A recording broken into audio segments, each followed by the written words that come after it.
never occurs from the top on down. It always happens from the bottom on up.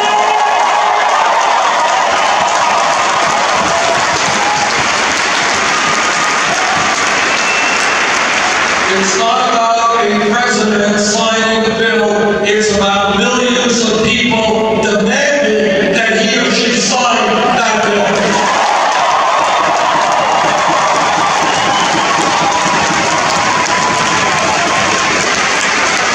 100 years ago, the workers in this country were treated like animals when they had no rights.